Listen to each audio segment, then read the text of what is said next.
नमस्ते दोस्तों। मार्च 2003 में एफबीआई ने 44 साल के एंड्रयू कार्लसन को गिरफ्तार किया। अखबारों ने बताया कि यह आदमी बहुत ज्यादा किस्मत वाला था। स्टॉक मार्केट के इतिहास में उसने किसी और की तरह कमाई नहीं की थी। उसने $800 इन्वेस्ट किए और 2 हफ्ते में ही वे 350 मिलियन बन गए। एफबीआई को शक था कि वह कोई स्कैम चला रहा है, कि वह इनसाइडर ट्रेडर था। जब एंड्रयू से पूछताछ की गई तो उसने जवाब दिया कि वह टाइम ट्रैवलर है। उसने दावा किया कि वह 2050 साल भविष्य से आया एक यात्री है और उसे पता था कि स्टॉक कैसा परफॉर्म करेंगे, इसलिए उसने उनमें इन्वेस्ट किया और उसे असाधारण नतीजा मिला। एफबीआई इस पर हैरान थी। एफबीआई को यकीन था कि वह झूठ बोल रहा है और उन्होंने यह साबित करने का जिम्मा उठाया कि वह झूठ बोल रहा है। जब उन्होंने और जांच की तो उन्हें पता चला कि दिसंबर 2002 से पहले कार्लसन का कोई रिकॉर्ड नहीं था। इससे भी ज्यादा हैरानी की बात यह थी कि 3 अप्रैल को कार्लसन को अपनी जमानत की सुनवाई के लिए कोर्ट में पेश होना था, लेकिन वह गायब हो गया और फिर कभी नहीं मिला। क्या वह सच में टाइम ट्रैवलर था? क्या सच में समय में यात्रा करना मुमकिन है? तो दोस्तों, आज के वीडियो में हम टाइम ट्रैवल के बारे बात करेंगे, जिसका कोई आरंभ नहीं, जिसका कोई अंत नहीं, जिसका कोई मध्य भी स्पष्ट नहीं, उसे ही हम समय कहते हैं। समय जो हर इंसान को जन्म से मृत्यु तक एक ही दिशा में बहा ले जाता है। लेकिन क्या समय सच में एक तरफा रास्ता है, या फिर यह भी एक ऐसा रास्ता है जिसे मोड़ा जा सकता है? आज की इस डॉक्यूमेंट्री में हम बात करेंगे टाइम ट्रैवल की कल्पना से लेकर विज्ञान तक, फिल्मों से कर भौतिकी तक और भविष्य की उन संभावनाओं तक जो आज असंभव लगती हैं। हम समय को घड़ी से मापते हैं, लेकिन समय खुद घड़ी नहीं है। भौतिकी के अनुसार समय ब्रह्मांड का एक आयाम है, जैसे लंबाई, चौड़ाई और ऊंचाई। आइंस्टीन से पहले समय को एब्सोल्यूट माना जाता था, सबके लिए एक जैसा। लेकिन आइंस्टीन ने बताया समय रिश्तेदार है, यह बदलता है गति और गुरुत्वाकर्षण के साथ। यहीं से टाइम ट्रैवल का बीज पड़ा। अगर हम लोग अपनी बात करें तो हम सब चाहते हैं कि हमारे पास और अधिक समय हो। काश कोई ऐसा तरीका होता जिससे हम समय की बेड़ियों से मुक्त हो सके और समय में जहां चाहे वहां यात्रा कर सके। दूर अतीत में जा सकते हैं या सैकड़ों साल भविष्य में देख सकते हैं। दुनिया के महानतम दिमागों ने दर्शकों से इस सपने को साकार करने की कोशिश की है, लेकिन सफलता नहीं मिली। लेकिन अब नया विज्ञान अजीब रास्ते दिखाता है और शायद अंततः इस सवाल का जवाब हम दे सकते हैं, क्या टाइम ट्रैवल संभव है? और अगर हाँ, तो हम इसे कैसे कर सकते हैं? अंतरिक्ष, समय और जीवन ब्रह्मांड के रहस्य इस वार्म होल के पार छिपे हैं। एक तरह से इस पृथ्वी पर हर आदमी, औरत और बच्चा एक समय यात्री है, चाहे हमें पसंद हो या ना हो।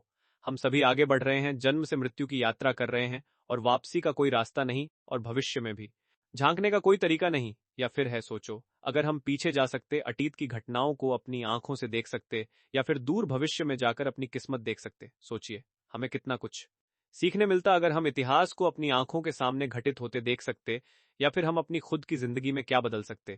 तो दोस्तों, जीवन का सबसे बड़ा दुख किसी प्रियजन को खोना होता है। अगर मुझे मौका मिलता तो मैं उन अपनों से मिलता जो अब इस दुनिया में नहीं है।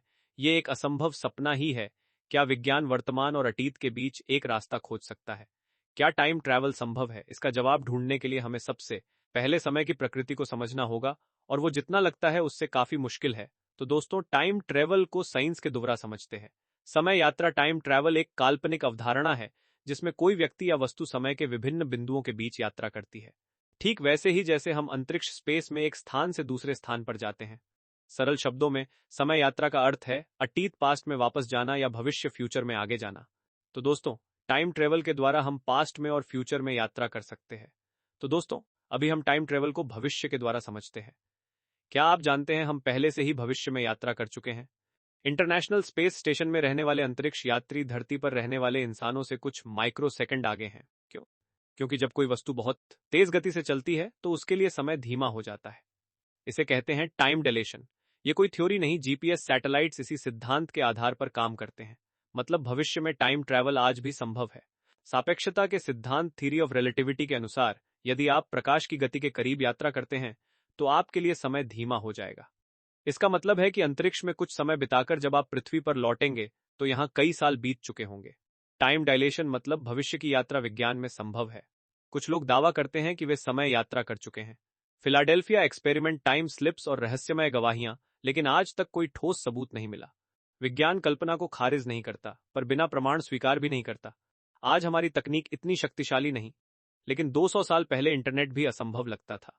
क्वांटम कंप्यूटर और नई भौतिकी हो सकता है, समय के दरवाजे खोल दें और भविष्य में टाइम ट्रैवल होगा। शायद टाइम ट्रैवल कल संभव हो जाए, लेकिन एक सच आज भी हमारे सामने है, हम हर पल अपने भविष्य की रचना कर रहे हैं। समय को बदलना शायद हमारे बस में न हो, पर समय में हम कैसे जीते हैं ये हमारे हाथ में है। वर्तमान तकनीक के साथ हम केवल समय के साथ आगे भविष्य की ओर बढ़ रहे हैं। भविष्य में बहुत तेज गति वाले रॉकेट की मदद से हम भविष्य की यात्रा तो शायद कर सकें, लेकिन अतीत में जाना अभी भी केवल विज्ञान कथाओं साइंस फिक्शन तक ही सीमित है। कुछ मेडिकल केस ऐसे भी सामने आए हैं जहां गंभीर रूप से घायल लोग बहुत कम तापमान में घंटों या दिनों तक जीवित रहे। उनका शरीर हाइबरनेशन जैसी स्थिति में चला गया। हालांकि यह टाइम ट्रैवल नहीं है, लेकिन यह दिखाता है कि शरीर और समय का संबंध कितना गहरा है। भविष्य में डीप स्पेस ट्रैवल के लिए हाइबरनेशन एक अहम तकनीक बन सकती है। यह साइंस फिक्शन है, लेकिन असल में नासा एक स्टेसिस चैम्बर बनाने की कोशिश कर रहा है। इसमें एस्ट्रोनॉट्स को हल्के हाइपोथर्मिया की स्थिति में ठंडे माहौल में रखा जाएगा।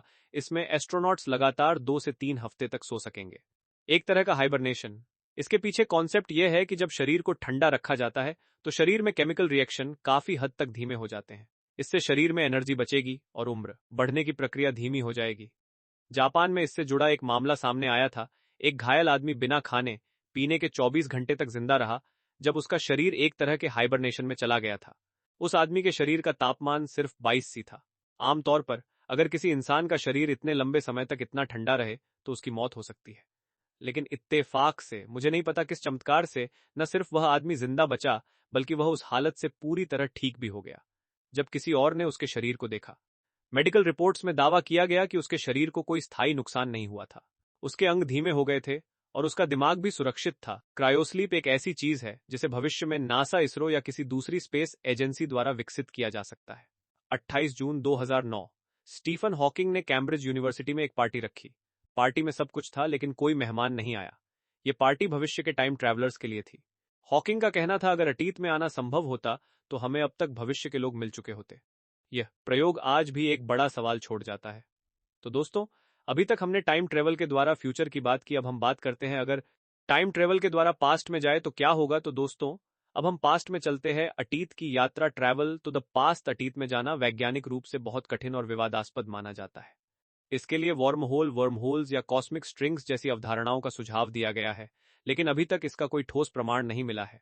लेकिन अतीत में जाना, यही विज्ञान रुक जाता है और रहस्य शुरू होता है।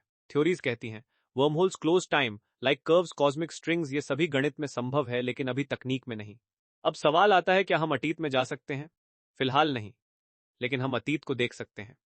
जब हम जेम्स वेब या हबल टेलीस्कोप से दूर की गैलेक्सियों को देखते हैं तो हम उन्हें लाखों करोड़ों साल पहले जैसा देख रहे होते हैं, क्योंकि रोशनी को इतनी दूरी तय करने में उतना ही समय लगता है। यानी टेलीस्कोप एक तरह की टाइम मशीन है। आइंस्टीन की समीकरण अतीत की यात्रा को पूरी तरह नकारते नहीं।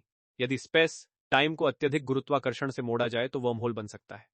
कुछ वैज्ञानिकों का मानना है कि घूमते हुए black hole close time like curves बना सकते हैं, लेकिन समस्या है, इसके लिए अकल्पनीय मात्रा में ऊर्जा चाहिए। यहां तक कि नेगेटिव एनर्जी की भी जरूरत पड़ेगी, जो अभी केवल थ्योरी में मौजूद है। सबसे प्रसिद्ध है ग्रैंडफादर पैराडॉक्स। अगर आप पास्ट में जाकर अपने दादाजी को मारते हो तो आप एक ऐसे इंसान को मारते हो जो आपके दादा के समान है, लेकिन वो केवल पैरेलल यूनिवर्स में आपके दादाजी होंगे। उस पैरेलल यूनिवर्स में जब आपने किसी दूसरे यूनिवर्स से आकर अपने दादा को मार दिया तो वहां आपके पिता, और इसीलिए आप भी कभी जन्म नहीं लोगे। लेकिन इसमें कोई प्रॉब्लम नहीं है, क्योंकि उस यूनिवर्स में तुम कभी एग्जिस्टेंस में थे ही नहीं, जो आपने अपनी टाइम मशीन से किया। इसे समझाने के लिए दो प्रमुख थ्योरी हैं। फर्स्ट, धरोरी मल्टीवर्स थ्योरी, हर बदलाव एक नया यूनिवर्स बना देता है। सेकंड थ्योरी, प्रिडेस्टिनेशन पैराडॉक्स, जो भी आप बदलते हैं वही बदलाव आपके वर्तमान का कारण बनता है। कई फिल्मों में इसी विचार को दिखाया गया है। Interstellar, Predestination, 12 Monkeys. ऐसा लगता है कि हम टाइम में पीछे जाकर उन लोगों से नहीं मिल पाएंगे जिन्हें हमने खो दिया, या वो गलतियां नहीं सुधार पाएंगे जो हमने यंग एज में की थी। टाइम में हमारा ट्रैवल जन्म से मृत्यु तक वही एक चीज है जो सभी लिविंग ऑर्गेनिजम्स में सेम होती है। हर इंसान को इस सच्चाई के साथ जीना पड़ता है कि हमें सक्सेस मिलती है, हम गलतियां करते हैं। अगर हम वक्त में पीछे जाकर उन गलतियों को सुधार सके तो क्या हम उनसे कुछ सीख पाते?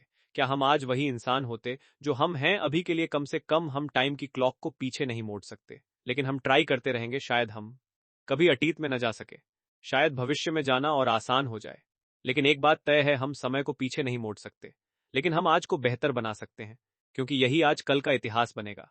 समय की सबसे बड़ी ताकत यह नहीं कि हम उसे बदल सकें, बल्कि यह है कि हम उसे समझ सकें। और शायद समय हमें नहीं परख रहा, बल्कि देख रहा है कि हम इसका उपयोग कैसे करते हैं। यह असल में एक मनगढ़ंत कहानी थी। मुझे उम्मीद है कि आपको यह एपिसोड जानकारी भरा लगा होगा। आप भविष्य में और किन टॉपिक्स पर वीडियो देखना चाहेंगे, मुझे नीचे कमेंट्स में बताएं। कुछ ऐसे अनसुलझे रहस्य से जुड़े टॉपिक्स जिनका कोई वैज्ञानिक स्पष्टीकरण नहीं है। अपने सुझाव कमेंट्स में दें और चैनल को सब्सक्राइब करें। बहुत बहुत धन्यवाद।